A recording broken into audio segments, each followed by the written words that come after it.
Fear and Hunger is an RPG Maker game that garnered a massive fan base of video essay autists that watched an hour-long lore video for a game they haven't even played. The whole point of the game is to save your friend from the dungeon and escape together, I think. I don't know, I didn't watch the video essay or read any of the game lore dumps. They should have put the game's lore in an easily to consume, accessible and shorter format.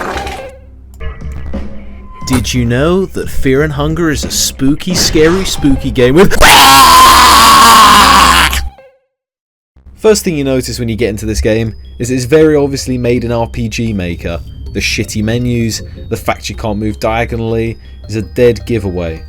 The game feels sluggish to control, and if you don't pick the correct options while reading the opening novel, it feels like you're walking around in golden syrup for the rest of the game. The game is pretty much a survival horror. It involves finding loot in the dungeon to heal, keep your character fed, and cure status effects. The other part of the game is dealing with the monsters you come across in the dungeon. A big draw of this game is the art style and monster design. I'll be honest, I thought the monsters were so cool at first, until you notice the running theme. For some reason the developer of the game decided the only way they can make the monster scarier was giving them massive dicks. Oh yeah, and if that wasn't enough, if you're really lucky, you get treated to a game over of your character getting... Speaking of game overs, this game is hard. If you're a total scrub. There's a subspecies of players that leave Steam reviews like, "You'll like this game if you like hitting your head against the wall repeatedly." Yeah, okay, pick your crown up, king, it's not that bad. The difficulty comes from random bullshit that you can't help, and the combat which can be entirely skipped by just figuring out how the enemies work. The combat in this game is like solving a puzzle. An enemy is split up into chunks, and you can select which chunk you want to attack. That means you can chop off limbs and genitals. Each limb has its own health bar, and if you're aiming for an insta head kill, it's harder to hit than the rest of the body, so it's all luck really. The developer also included a bunch of bullshit coin flips into the game to artificially increase its difficulty, which is just unfun and boring. Lots of enemies have insta-kills that are entirely based on coin flips. In fact, the whole game is based on coin flips. Coin flips for getting good loot, coin flips for saving the game, and of course for instant game overs. It's just lazy and complete bullshit. And no, I'm not pissed off, because I instantly lost the best run I ever had from badly timing these swinging axes in the gauntlet. But I mean, my real gripe with this game is the fact that it's too easy.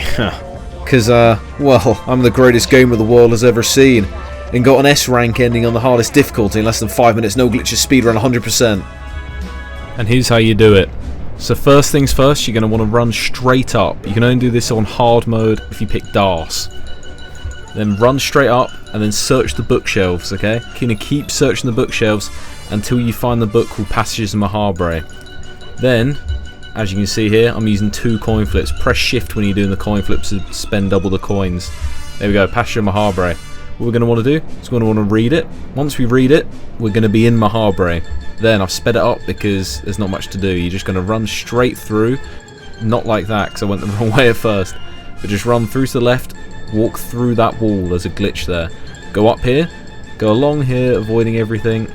And then you're going to want to come down and run back out. What you need to collect is 3 scraps of paper called Torn Instructions. So in there's the first one. Then you're going to want to go into the library. And then go into the library and do this little mannequin puzzle like so. Brilliant. And then you're going to want to skip this boss fight. You don't want to do this boss fight or go too deep. You just want to go down to that bookshelf there and take the note. Then run out. There's another note there. And then craft them all up into the recipe. There we go. And then just leave. Back the way you came. Going past that guy. And then when you come out here, you're going to want to just kind of kite the guard around a circle. Wait for that guard and then get in. And then you finish the game. That's it. Yeah, pretty easy.